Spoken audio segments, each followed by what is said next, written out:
Every time that I think I have fixed this Bronco body, it just spits in my face and is like, nah, no, that ain't how it works. That ain't how it works. So yesterday we cut the doorpost loose and moved it forward because my fender was coming up too short to the hood. Cool, got the fender fitting correct to the hood.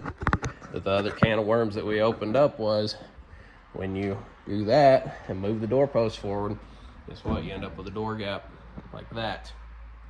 I could probably fix that with shims, but when I put the sorry, I'm trying to put my phone on a tripod. When I put the front fender on it, guess what that does? Leaves a massive gap between the door and the front fender because the fender's moved forward to fit to the hood, but now it doesn't fit to the door because there's a massive gap between the door and the front fender, as I'll show you here.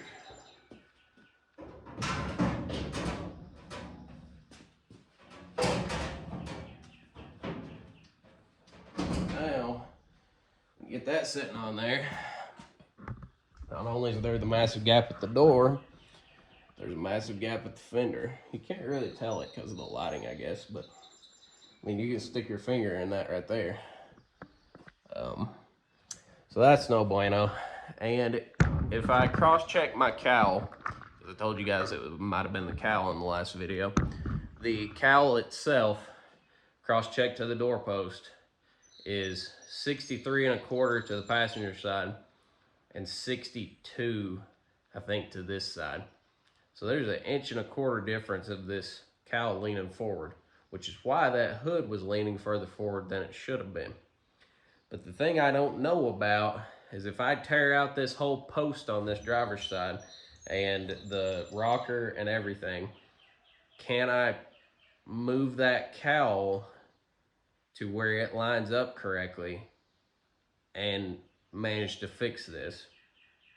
Because now I'll have to reposition the doorpost again, reposition the cowl, and probably reposition the rocker to the door if I'm going to have the rocker off of it anyway.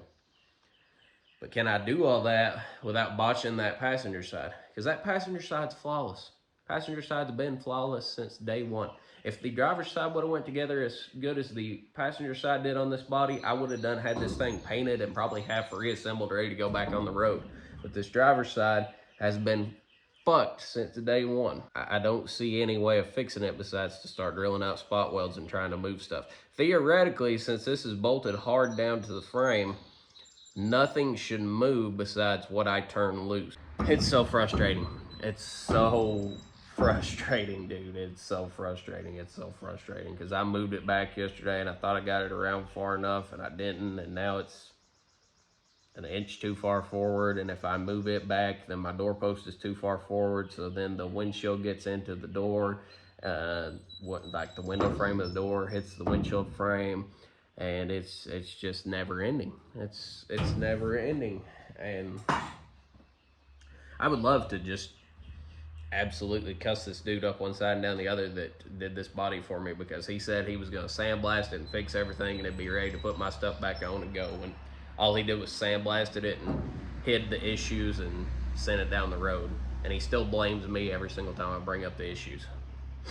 But I guess I'm going to start drilling spot welds and pray for the best. You know that TikTok sound that says time to do some sketchy shit, doo-dah, doo-dah. Yeah, there's a lot of pressure right there because I'm pulling this post back to bring that back towards 39 inches like it's supposed to be from that hole to this. And I also am going to have to put a log roller back on the front windshield frame and try to pull that back.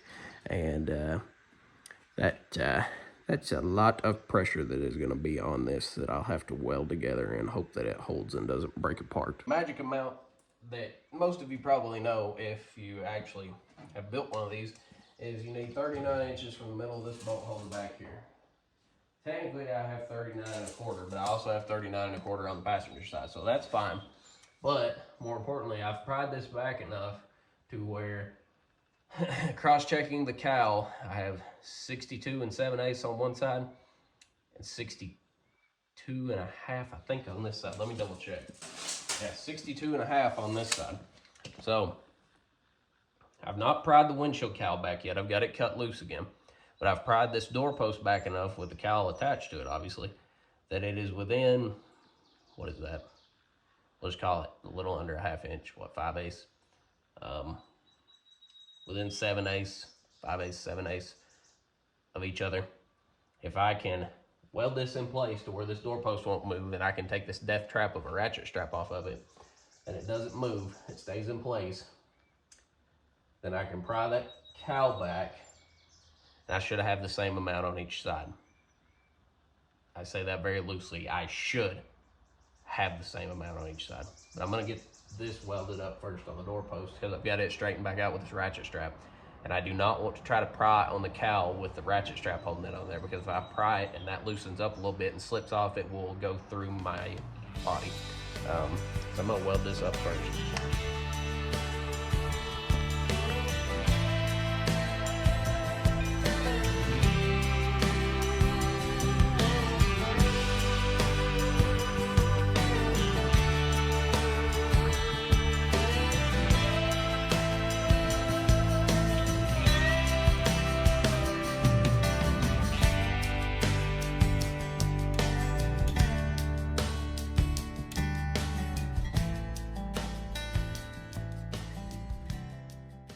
Hey, this is the last time you're gonna hear me say, this is a problem, this is a problem, this is a problem. I done told you what the problem was. Firewall needed pulled back and straightened out. Problem was it was rebounding every single time because of the weight of the hood and weight of the windshield frame, and nothing in the front end is tied together. I don't have the inner fenders tied to the core support. I don't have the core support bolted down. So this whole front end, when you would pull the doorpost back, when you let the pressure off after you weld it, the front end just nosedives, which was screwing up the entire front end. So what we did was we welded a bar to support this doorpost, pulled it back to where it's exactly where it should be setting perfectly in place. And we stuck that in there. Now what I'm gonna do is build the rest of this front end off this, because it's correct now. Weld the inner fenders to it, weld the inner fenders to the core support, mount the core support, mount the front fenders, mount the inner fenders to the firewall and to the core support. And that should brace this front end enough to where once I do all that, we can just cut this post loose and it should not shift forward. And if it does, I'll just kill myself, because then you'd already have built the entire Bronco and it shifts forward and it screws everything up. But that shouldn't happen. So now I'm good to weld the inner fenders to the core support and mount everything up and start reassembling. Thankfully. It's been a hell of a lot of headache getting to this point. My front end had just nosedived because there was no support here, and everything wasn't welded onto it. So now that we got it brought up to where it's supposed to be, everything's square. My windshield frame's square. I got 73 3/4 off of the windshield hinge to the front of the hood on each side cross-checked. I've got 39 1/8 to each from each front doorpost hole to the back door opening.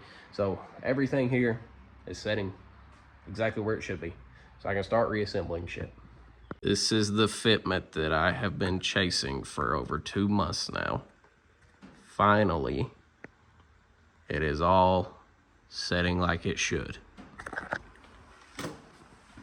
Ignore my fiberglass work on that door. I've still got a body filler of that. I'm waiting on my body filler to come in, but the fenders, when they draw in, will be perfect gapped to the hood. The hood is sitting perfectly square to the windshield frame. The windshield frame is sitting perfectly angled like it should for the windows. This is perfect. And all it took was pulling that firewall around to where it was square and welding that steel post to keep it from moving back forward.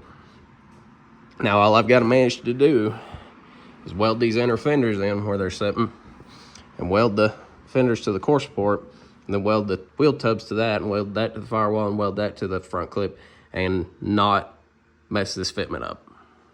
Easy peasy. Now that everything sets like it should, it is the scariest part of all. I have all this clamped together. I have 73 cross-checked to this hole and 73 cross-checked to that hole. I have 36 1/4 to the front of the inner fender, 36 1/4 on that side. My dude that I got this body from originally said that I needed to make the firewall to the front of the inner fender 35 1/2, but there's a lot of leeway with these bodies because not every body is exactly the same. 36 1/4 is where I'm setting right as far as the fender's setting on it, the grill setting on it, the hood setting to it. So 36 1/4 is where I'm gonna leave it. I've got the inner fenders tacked in place right now. I'm gonna weld the rest of those, just tacked some more, and then tack this core support to it and bolt this core support down as tight as humanly possible. And then I'm gonna remount the fenders to it, make sure those sit correctly, and then I'll maybe get to the inner wheel tubs today. I don't really know if I'm supposed to mount the inner wheel tubs before I mount the inner fenders, like weld them to the inner fenders, but I feel like that'll be so much weight pulling on that and stuff that it'll get everything out of whack, versus if I do it like this, I can then bolt the inner fender, the wheel tubs to the inner fender, and then drill holes through here to, you know, weld everything into place. Or I can sheet metal screw it into place, at least right there. Just sheet metal screw all the way around to hold it into place, and then weld it to the firewall. I just want to get this whole front end stiffened up before we take that post out of the driver's side door, because when you take it out, it tries to fall forward because there's nothing holding this front end in place. So I'm going to bolt this core support down as tightly as humanly possible, and then weld these to it. And hopefully once I get the wheel tubs stiffened to the firewall and stiffened to this, it should hold everything in place, I hope. If I take that bar out and everything goes, then I'm going to literally commit not living anymore. All right, 3 hours later, I don't have these welded in place yet. I've still got to do, this is gonna have to be beat up with a hammer to get to the core support to weld that to that. Same on this side. This one over here is set and flush, but I've also got it clamped up close. Might just have to do that on that side, clamp it up close. I don't have any more clamps. We've got a lot of clamps holding this thing together right now. All this is welded in, the whole core support. I welded all this, Ignore what the welds look like. I was too lazy to prep my paint, and I didn't grind all the paint off, and I had to burn through the paint, so it didn't turn out too well. But they're definitely not going anywhere. Got it welded up here. Got all this welded up. I mean, yeah, it looks like shit, but it'll hold, so that's all that matters. I still need to go over that some. There's still some air pockets in there and shit, but I've about done all I want to do for today. Here's my weld where I welded on this inner fender, and it's hanging down, unfortunately, because I didn't get the angle correct on that. I can beat it up with a hammer. But yeah, looks pretty good. Looks like an engine bay now. The first time I tacked this together, my hood would not close, so I actually had to cut the tack welds, move it back, and then re-weld it. But it's sitting good. Everything lines up like it should, and we should be good.